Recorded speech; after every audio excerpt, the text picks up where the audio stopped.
मित्रों प्रणाम। आज 31 दिसंबर 2023 वर्ष का लास्ट महीना, लास्ट दिन और वर्ष का भी लास्ट दिन। तो आपको 2023 की विदाई और नव वर्ष 2024 की बधाई। तो आज अपने 2023 को देखा, बड़े खट्टे मीठे अनुभवों के साथ गुजरा। उम्मीद करता हूँ सभी के साथ अच्छा वर्ष गुजरा होगा और सभी खुश हैं। और अब नव वर्ष 2024 आएगा, इसमें में बड़े परिवर्तन होंगे। परिवर्तन संसार का नियम है। तो इसलिए इस दुनिया में मेरा तो एक ही अनुभव है, स्वस्थ शरीर में ही स्वस्थ मन बसता है। यदि आप स्वस्थ हैं तो दुनिया की हर चीज़ आपकी है। यदि आप स्वस्थ नहीं हैं तो आपका धन दौलत, भाई लुगाई, चाची ताई जमाई सब व्यर्थ हो जाएंगे। कितनी संपत्ति हो, कुछ भी हो, किसी भी चीज़ का हम आनंद नहीं ले सकते, क्योंकि ये एक कड़वी सच्चाई है। मैं इसका भुक्तभोगी हूँ। मैं युधिष्ठिर, आपका भाई साथी। मेरी उम्र अब 62 साल का हो गया हूँ मैं, और मैं 40 साल तक बहुत स्वस्थ रहा।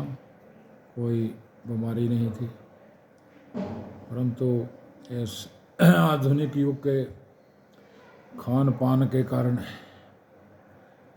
2004 में मेरे को शुगर हो गई। और खाते पीते थे ठीक, अच्छा खाना पाना था, तो है मैं ताकत होने के नाते उसको झेलता रहा, पर तो परवाह नहीं करता था।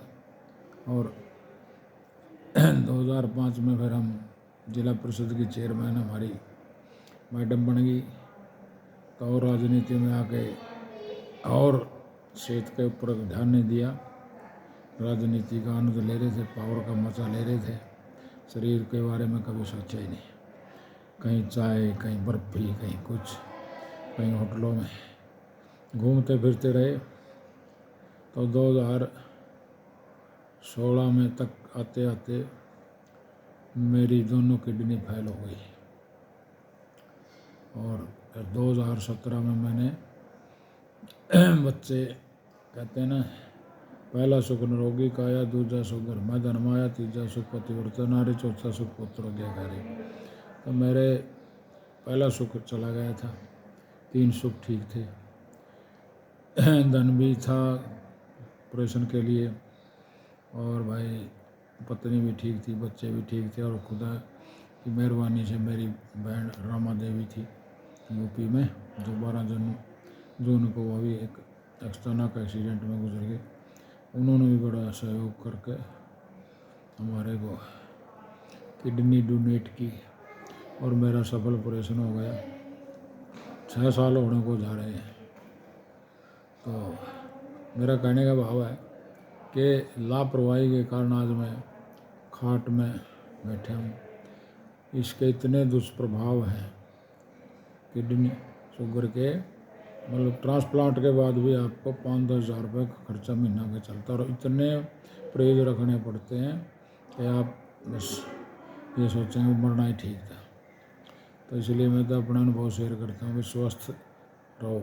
शुगर बीमारी ऐसी है, जब भी जिस पे ध्यान देंगे तो कुछ नहीं बिगाड़ सकते, इसको कंट्रोल कर सकते हैं। मन के कंट्रोल से शुगर कंट्रोल होती है। खान पान, जिन चीज़ों का एक पॉइंट है ग्लाइमेक्स इंडेक्स, उसका चेक करो, जिसका 50 से ऊपर है उन चीज़ों को कम खाओ।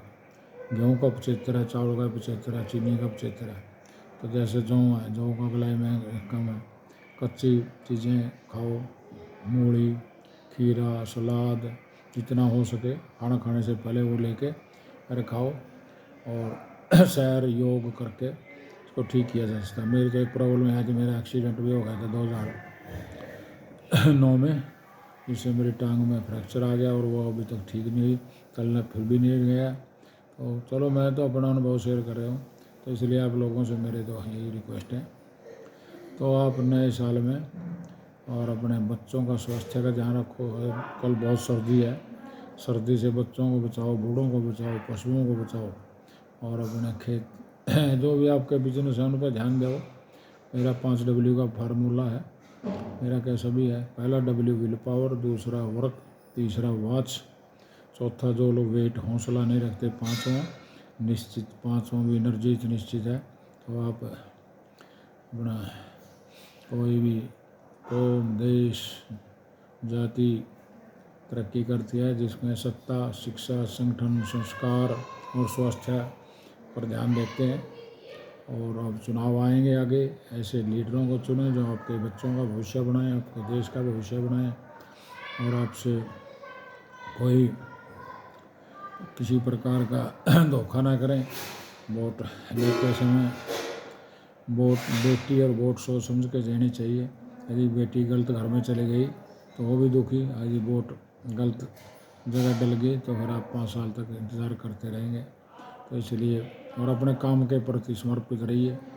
अपने जब अपना आप घर का काम सही होगा तो आप किसी पे डिपेंड नहीं होंगे। अपने बच्चों को अच्छे संस्कार दिए, पढ़ाई, इसीलिए कहा किसी ने, आप किसी को खाना खिला दो, एक दिन कटेगा। किसी को पैसा दान दे दो, उसके 1 महीना 2 महीने कट सकते हैं। यदि आप किसी को शिक्षा दिलवा देते हैं अपने बच्चों को, किसी की सहायता करते हैं तो उसकी सारी उम्र कट सकती है। इसी प्रकार सत्ता है। हो सकते हैं आप डॉक्टर हो, मास्टर हो, इंजीनियर हो, और DC हो, SP हो, आप कुछ लोगों का भला कर सकते हैं 50-100 हज़ार का। लेकिन यदि आप सत्ता में अच्छी जगह बैठ गए तो आप हज़ारों लाखों लोगों का भला कर सकते हैं। जैसे मोदी जी सत्ता पर काबिज होने के बाद देश का नक्शा ही बदल दिया और बहुत बड़े बड़े फैसले ले रहे हैं। तो ये सत्ता की ताकत है। कई लोग कह देते हैं हमें क्या लेना, लेकिन प्रजातंत्र के युग में अपने वोट का अच्छी तरह प्रयोग करो, अच्छे आदमियों को आगे लाओ ताकि हमारा देश तरक्की करे। और वही अपना, इसीलिए आज का मेरा यही संदेश है, स्वस्थ रहो, मस्त रहो, खुश रहो और स्वास्थ्य के प्रति जागरूक रहो। पहला स्वास्थ्य के प्रति जागरूक रहेंगे तो आप किसी भी क्षेत्र में पीछे नहीं रहेंगे। बस यही आज का संदेश है। सोच से सितारे, नज़र से नज़ारे, दृष्टि से सृष्टि, और दिशा बदलने से दशा बदल जाती है। तो बस यही होते हैं हौसले जिनको मिलते और रास्ते, ये ज़िंदगी नहीं बुज़दिलों के वास्ते। किश्ती हद पार निकल सकती है, बिगड़ी बात फिर बन सकती है, इरादे मत बदल, तकदीर कभी भी बदल सकती है। तो इसी में मैं अपना वाणी को विराम देता हूँ और नव वर्ष की हार्दिक बधाई, शुभकामनाएं। नव वर्ष खुशियाँ लेकर आए, समृद्धि लेकर आए, आपके बच्चों को उज्जवल भविष्य बने। जय हिंद, जय माता की, जय श्री राम।